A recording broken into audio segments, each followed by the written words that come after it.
Yeah, and the black vote is a key component of the electorate, which basically handed Joe Biden the victory in 2020.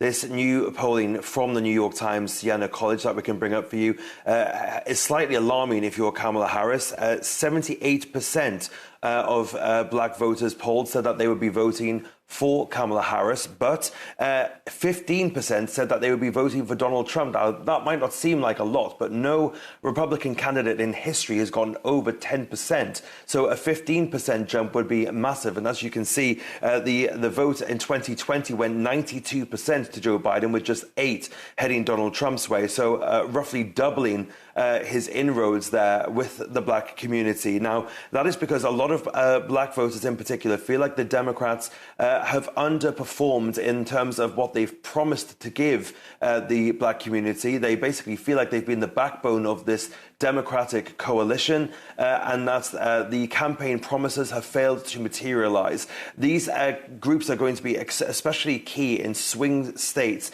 like Michigan, like Pennsylvania, and like Georgia. Georgia has the 3rd largest black population in the United States, and that is why we are seeing Kamala Harris go on a bit of a spree over the next week to try to court these voters back again. So if Donald Trump keeps chipping away at that lead, if it remains roundabouts where it is at the moment, then we could see Donald Trump get given the keys to the White House in November. The chief subsection of that black vote, which is why we're seeing such a movement towards Donald Trump, is arguably because of the male vote as well. And data shows that Kamala Harris has a gender divide within the black community, doesn't it? With a higher number of women supporting her than men. How crucial could that be, and what is she doing to remedy that?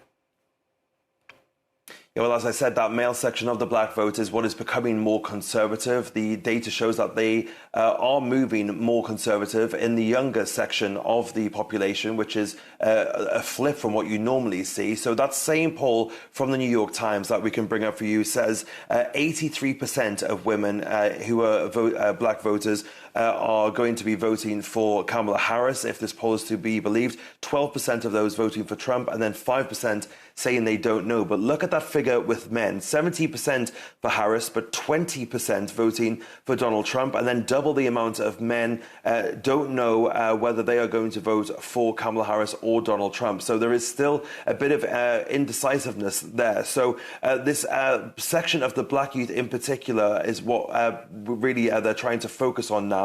Kamala Harris is going to be doing some podcasts in the next couple of days and to put forward her plan as to how she can get these people back on side. She's also sending out some of her big guns, as it was, her biggest surrogates, including Barack Obama, who had some choice words for the black male vote just a few days ago. Take a listen to that. I'm going to go ahead and just speak some truths, if you don't mind. Yes. Because my understanding, based on reports I'm getting from campaigns and communities, is that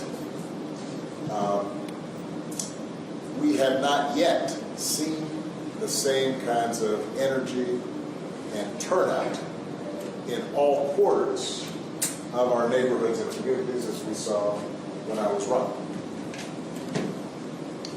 Now,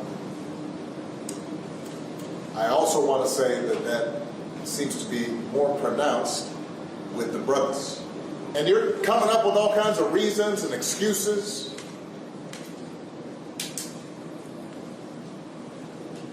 I've got a problem with that because part of it makes me think, and I'm speaking to men directly now, part of it makes me think that, well, you just aren't feeling the idea of having a woman as president. And you're coming up with other alternatives and other reasons for that. Well, Barack Obama getting some backlash for those comments over the last couple of days, saying that he's been condescending towards the black male vote. But Kamala Harris is starting her outreach. She's announced a whole swathe of things that she thinks will appeal to these voters, including the legalization of recreational marijuana, the protection of cryptocurrency assets. And she's also got more media interviews coming up as well this week, including on Tuesday, where she'll be meeting with Charlemagne the God, a podcast host popular with black millennials, on Tuesday.